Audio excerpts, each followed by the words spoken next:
Okay, here we go. Good morning, good afternoon, good evening, whatever time of day it is where you are. I certainly hope it's good to be there because it is good to be here. My name is Baltimore Fats, and this is the continuation of Mud City. Nailed it. All right, let's see. Okay, so we're going to do the history today. We're going to go back to that, and if I can ever X out of that there, and I'm going to set my timer because this is going to be tough. So I'm going to have to do it in sections, I'm sure, because I'd really like to get through this stuff so I can get really deep into the city and start taking some great pictures of buildings and really showing the hardcore mud event evidence that there is here. I've shown some already. So just a quick recap. Uh, there was a gentleman by the name of Thomas Smith who worked and was part of the government under Queen Elizabeth the First. I guess she was the last Tudor monarch. Anyway, he formed two charter companies. One, the India Charter Company, and the other, the London Charter Company. And he used both to explore what was the New World. Now, just to give a brief sort of recap there, we're looking at the late 1500s, early 1600s. We'll take the date of 1492 in Columbus, with a grain of salt, but we'll use it as the launching point for the exploration of North America and the Central American and South American continents, I would imagine. Now, my whole point of this sort of history here is a fun exercise in filtering history through the mud event lens of Baltimore and seeing what I can come up with, and just using the sources that are made available publicly through Wikipedia and the general use of the internet. I am not a historian. I am not trying to prove this theory or purport that it is true or anything like that. This is just a fun exercise. But there are some really interesting and intriguing connections along the way, and they get much more interesting as, I try to sort of show how it's possible that the entire Revolutionary War could have been a fabrication to cover up the mud event. So Thomas Smith was most likely acting on information provided by this guy, George Calvert, the first Lord Baltimore. He was a spy. He worked under Queen Elizabeth and then under James the First, who we actually achieved high political ranking with. But before that, he was a spy, and he had his feet all over the place. He was in with the Habsburgs of Germany and Spain at the time. He was in with the French. He was a very connected guy, super wealthy, and so in the 1500s, I have to believe, and again, just focusing through the mud event angle, that really what they were looking for over in the New World was not to start new lands and to start merchant colonies and plantation colonies and things like this. They were over there looking for, and they were sending emissaries out there to look for signs of the civilization that was buried, and star forts most in particular. And Calvert here, he gets himself a nice chunk of land in Newfoundland, a huge piece of land which the king just gives him. And there's a whole lot of backstory about him being Catholic, and we're going to get into that a little bit. I don't want to take up too much time in the recap because I do want to get forward. But anyway, so he gets Newfoundland, and then he finds out what's going on in Virginia, and he wants a piece of that, and so the king gives it to him because that's how connected he is. But before he can get over to Maryland, he dies, and his son sends the first settlers over to Maryland in boats appropriately enough called the Ark and the Dove. Some more flood symbolism there. And so that's kind of where I left off in the previous, when I was talking about the barons of Baltimore. So we're going to continue with them and go to the third baron Baltimore. Now he is the one that comes and first sets foot in Maryland, and again, it just goes to show how connected he was. The second baron of Baltimore was the first proprietary governor of Maryland, and again, this proprietaryship essentially just means that they're kings. It's their own lands. They can do with as they please as long as they give their tithing to the crown. It's theirs to do with as they wish, and I assume the same is for Newfoundland as well.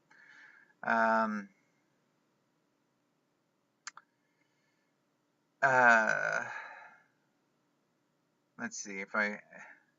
So in 1641, he becomes the first Baron of Baltimore to take personal charge of the colony. And he marries in Baltimore, or in Maryland, he marries this Mary Darnell of the Darnell family. And the Darnells are important because her father, who I think I get into in one of the others, or I will get into with one of the other Lords Baltimore, her father is essentially, I believe it's King Charles's agent in Maryland, number one guy. And so Calvert's, at least in terms of, I think it's Charles. There are so many Charleses, and that's what makes this so hard and dense to get through. I'm going to try to do my best to keep it as straightforward as I can. So he stays connected. Calvert's not dumb. The Darnell family's important in Maryland. He just shows up there. He's the first one to come. But I just want to talk, and again, I'm going to bring this up. 1675, we're going to look at, the population of Maryland in 1675. We're, considering it just seems to more than double every 20 years, which is, I'm interested in that sort of stat, so we're like 12,000 people in Maryland, so they say, all within the first, when did the first settlers of Maryland come? They say 1640. So, in 35 years, the population just explodes in Maryland, right? But it says here, and we're going to get into this too. It says Calvert's life as governor was aggravated by growing economic problems. Economic problems, you just got there. I mean, you just set all this up, right? Because its chief export was tobacco, began a slide, causing economic hardship. But again, that never really seems to affect the Calverts or other super rich people that go over there, and we're going to discuss that a little bit too. But Calvert has a hard time over there, the third, because there's the Protestant, the Protestant population is really growing, but the colony was set up to be a refuge for Catholicism and also religious tolerance, But with the way things are happening back in England, there's a big sort of revolution over there where the Protestants overthrow the Catholic crown and assume the monarchy for themselves, and that trickles over to Maryland, and the Baron of Baltimore, he loses Maryland, he loses the colony to Protestant control, but it doesn't really seem to affect him either. He goes, let's see if did I glance over it here?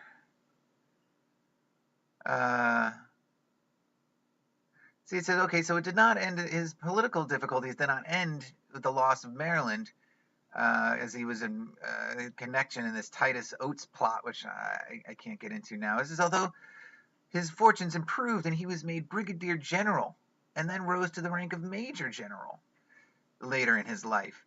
And I wanted to show you where he sort of lived later in his life. And this is an amazing looking property to me. And, I want you guys to think about what you guys think about when you see this. I mean, to me, this looks like what a typical mud event recovered property. We have doors above doors or doors below doors, and we have this huge arcing stairway to get up to that one. You know, and this looks like columns back here. Which would be, and even over here, those rounded archway columns that we see in some of the factories here in Baltimore and all over the world, right? Um, so again, Calvert's definitely connected to that type of information. Um, and that, to me, it's just astounding that that's the manor that he lived in. And it to me, has real telltale signs of being a recovered property, at least, the way I'm looking at them here. So, but again, so he just kind of goes through and he has his son named Benedict, who becomes the fourth Baron of Baltimore when he dies. But now Charles here, the third Baron, remains staunchly Catholic. His son sees the benefits. He wants to play the game, Benedict does, and so he converts. And we're going to move on to Benedict. We're going to try to plow through the rest of the Barons Baltimore here so I can get to the real royal family of Baltimore. Again, it's kind of sleight of hand. They name the Calverts, they have the title Baltimore, and so much is around here is named for them, but it's really the Carrolls, and we're gonna talk. Hopefully, I'll get to them a little bit today, or in this first installment.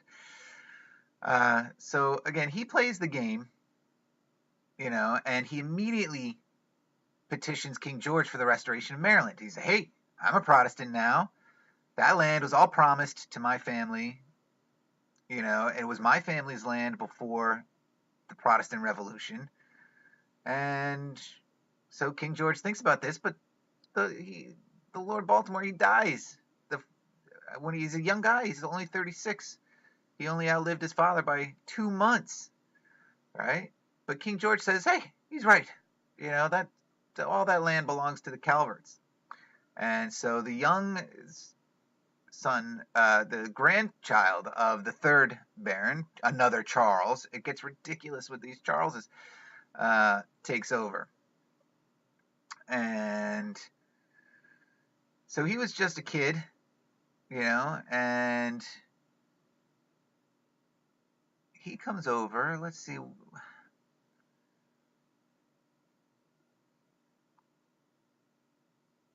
See, they repeat so much of the same information. I got to try to find where I have to catch up again. And so here, this is an interesting point, and I don't know if this came up in another one because I tried to go through the Barons Baltimore really quickly in that previous video. He has to sell. He finds himself in financial difficulties to sell that estate that I guess would be his great grandfather built. Right? He has to sell that. He gets £7,000 for it, which here they say 550,000, but I did a search for myself, and it's, I guess, I don't know when this article was written, but it's closer to like 1.3 million pounds today, which is a substantial amount of money, but that's not a big deal because he sells it to his mother's husband, his stepfather, so it stays in the family. It's just almost like a loan, the way I'm looking at it, right?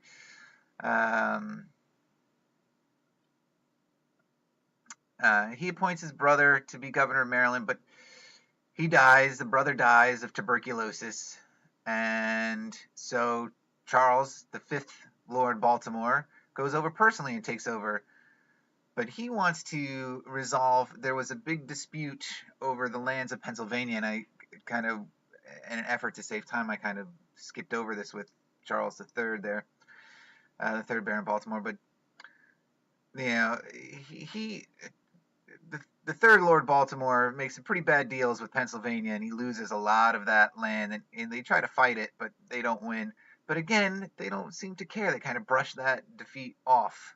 But anyway, that never really, it doesn't resolve itself in the lifetimes of the Calverts, or at least I think in the lifetimes of the Lord Baltimores. It doesn't, that border dispute doesn't end until much later, almost into the 1800s, I think. So he comes, he tries to straighten things out. It doesn't really work that well. So he heads back to England, and he becomes a member of Parliament. And he has a very strong political career. But some people don't think so, and that George II, who I think this is a funny comment coming from him based on who his son was. He says, "There's my Lord Baltimore, who thinks he understands everything and understands nothing, who wants to be well with both courts and is well with neither, and who, entre nous, is a little mad." And it's funny, right? Because it wasn't George III like crazy, yeah. So I just want to stress, it can't be overstressed, the magnitude of the importance of the Calvert family and how they really were like royalty, right? Um, and I don't know, kind of ignoble end he meets. And again, I could just go on tangent after tangent. Sometimes it just gets nuts.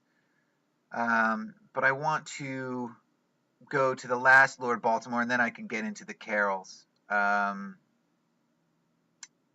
see if I can do this. And I'm sorry that I'm slow with this stuff. Frederick Calvert here. And this is a very interesting statement here.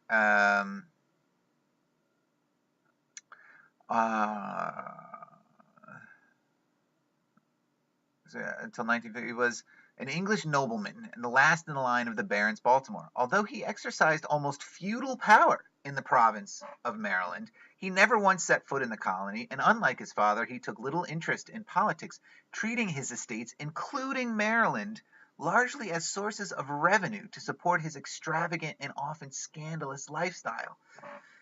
All right, so that's how okay the Calvert family was with everything that was happening in Baltimore, regardless of who, whether it was the Catholics in charge, whether it was the Protestants in charge, who was running the estates over there for them, because I have to believe if things weren't rolling in just fine, and this guy couldn't live the extravagant lifestyle that he wanted, there would be, it would be more interest from him there, right? But he doesn't seem to care. Everything's going all right for him, and he's allowed to, to be the crazy partier of the family, I guess. But it doesn't end for him. He parties too hard, and he suffers the fates for that. But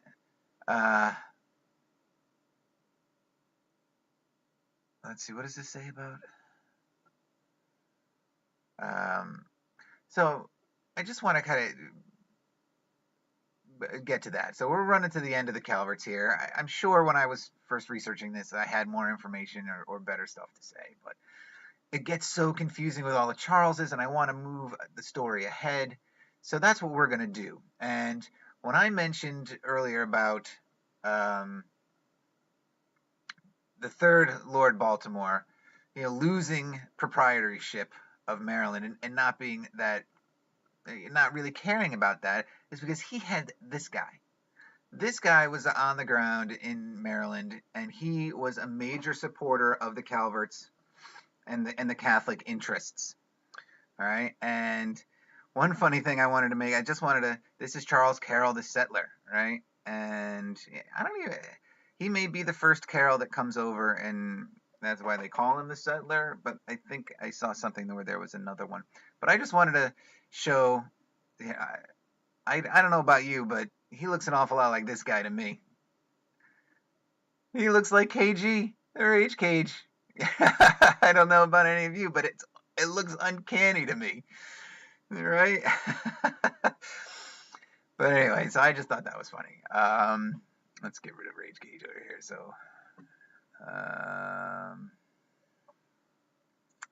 So anyway, Charles Carroll is on the ground here, and here we go with this planters, and we're going to talk about planters as we go on, because he's a wealthy lawyer and a planter, and there's a lot to say about this Charles Carroll, so hopefully I get through it.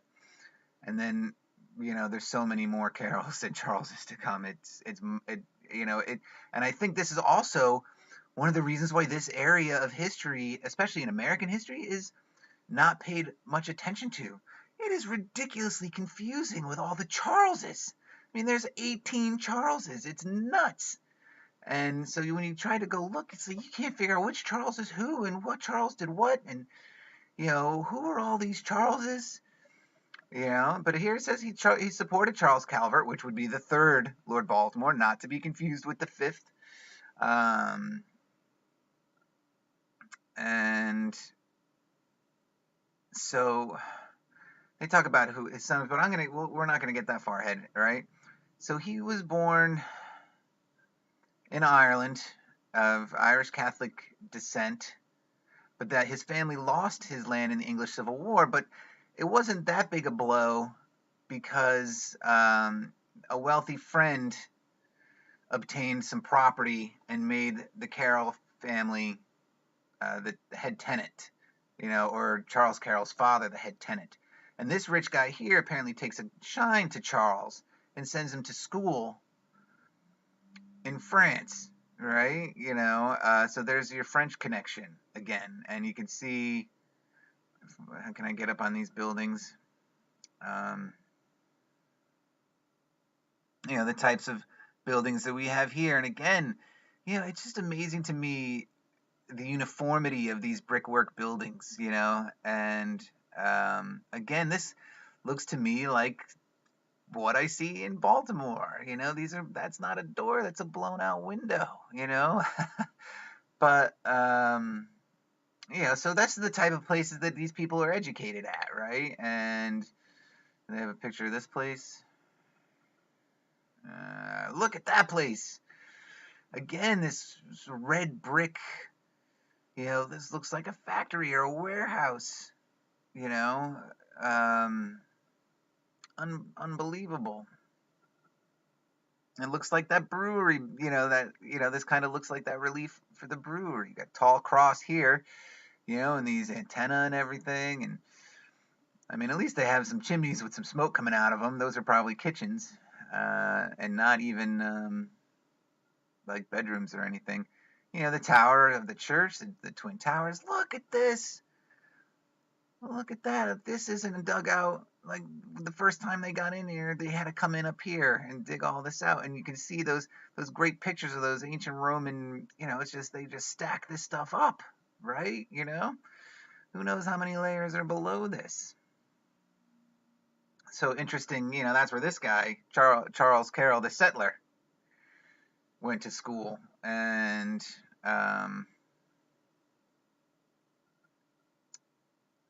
so where do we go with him now? No, this is still the school. I'm sorry. And did you see Stupid Flanders was in there? I saw that too. So he receives, because he supports the Catholics and the Calverts to such a degree, he's given a commission from Calvert as the Attorney General. And he sails on over in 1688, but that doesn't last because this whole Protestant rebellion thing happens and he loses his Attorney Generalship. But again, he doesn't really care because he's going to have a rise to wealth in Maryland. Go figure, right? He didn't sail all that way. He didn't smooth with the Calverts and and get this Attorney Generalship and this, in this land for nothing, right? And this is where I really want to stress here. It says, by the late 17th century, Maryland's economy was suffering from the effects of price fluctuations on the world market of its main cash crop, tobacco. Often in those years, the price on world markets was barely above the cost of production, leaving planters with little to show for their efforts. Well, it's a good thing all these rich guys are going over there to start plantations, right? If the markets are dictating that profits barely meet the cost of production, who is going to leave England with all this money? And if there's all this fluctuation going on, but they're all, according to our history, they're all fleeing over there, right? They want to start these plantations, and there's going to be, the land of opportunity, right? Yeah. I thought this was an interesting statement. It says, so all this rebellion was going on, and he's trying to fortify himself. He's recovering from hard seasoning. If anyone knows what hard seasoning, I did a quick search. I couldn't find what that could possibly have meant. This is often experienced by immigrants whose bodies were acclimatizing to local conditions. I don't know. I've been from Baltimore to England. Yeah, I didn't know the conditions were that. But again, 400 years ago, whatever. Um, so he marries up when he gets here, right? He marries uh, this woman, Martha Ridgely, and Ridgely is an important name in Baltimore. But she dies in childbirth, and so he gets that inheritance, which is a bonus. But then he remarries, this time to the 15-year-old daughter of Colonel Henry Darnell. Now remember, I mentioned him before. He was Charles Calvert III's chief agent in Baltimore. I want to just show the titles that this guy has. It's ridiculous. Public offices. Chancellor of Maryland, His Lordship's Agent and Receiver General, Rent Roll Keeper, Deputy Governor, Colonel of the Militia. In 1703, Calvert granted Darnell 7,000 acres, 28 square kilometers. What is that? That's like 15 miles. It's a whole city. Just gives it to him. I don't, right? Is that like 15 miles worth of land? 15 square miles worth of land. Darnell named his lordship kindness in recognition of Calvert's readiness to hand out large swaths of Maryland to his relatives, and that's what they did. And we're going to get into some of that too as this history goes on. They're just, the Calverts and the James and the Stuarts there, Charles the First. They're giving away huge tracts of Maryland, seemingly for nothing. All right. To continue on with Carroll, the settler here, he's kind of a rebel. He's not that crazy about the Protestants, and so he does some stuff.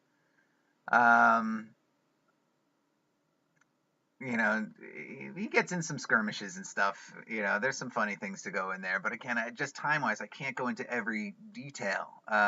Maybe at some other time I will. So he marries. I don't mean to make. She's not the most attractive woman in the world. You'd think that artist could have taken a little more liberty there and made her a little more attractive. So he marries Mary Darnell here and secured a tract of land in Prince George's and a position where he gets £100 a year. Now, £1 I think I saw was worth $400, so that's like $40,000 a year annual salary just for getting this land from them. I mean, where is that money coming from? It certainly can't be coming from the failing tobacco crops, can it? And he says he was also given a tract of land for what would become a vast empire of nearly 50,000 acres. That's 50,000 acres, by the time of Carroll's death, worth approximately £20,000. And that even doesn't seem right, but, going by, a pound being worth about 400, today. Early slave owner, which to me means, these are the people maybe who are doing some of the dirty work for him. It's a very large number of slaves for a Maryland planter in the early colonial period, they say. But the more I learn about history, being as fabricated as it is, something doesn't smell right about the story of slavery, the way it's presented to us. I'm not going to diminish anyone's history or sense of what they feel, but, I definitely don't think history as we're told it is accurate, and that some of these things were manufactured to create the political and social strife that we have today. So he has a couple of children, but they don't really. He has two sons that continue on. Charles Carroll of Annapolis, and then Daniel. And Daniel plays a bigger part. I don't really get into him that much, but he's part of the congressional congresses. He may have signed either the Constitution or the Declaration of Independence. And Charles Carroll of Annapolis. So he tries to get Maryland back under papal control, but he's not successful. But eventually a carol is, as we go forward. So the next carol, I think we're going to stop here. I'm going to do the Benedicts and Charles Carroll, the settler here, who's got a vast holdings of lands. You know, when he dies, I don't know if they say it here. Did they say it at the beginning here? I know at some point they show when he dies, he's one of the wealthiest people in America, if not in the world. And it's all his wealth allegedly is all based on failing tobacco crops. And there's my timer. Okay. I know this stuff is a little dry, and I know this stuff is not for everybody who comes in looking for mud flood stuff. Or as I'm going to try to get in the habit of calling it the mud event. But I hope some of you stick with me through this. I am going to be getting into some video, or not video, but some slideshows again with the next Charles on the list. There's so many Charleses. I think this is a fun, sort of exploration of alternative American history, and it does lead, to me when I first started to look into this, to me it leads to really surprising places, and I do believe now, or I'm coming to believe how possible it is that the entire story of the American Revolution is a fabrication to cover up for these families coming and digging out American soil from the mud event. So, if you stayed with me for this one, thank you guys for staying with me for this one and bearing with me. I hope you enjoyed it. And if you like what's happening over here, please like, share, and subscribe. There's a little more history to come, and then I can't wait to start doing it. I'm going to be hitting the streets and tearing the narrative to shreds when it comes to the architects and the buildings they built in this town.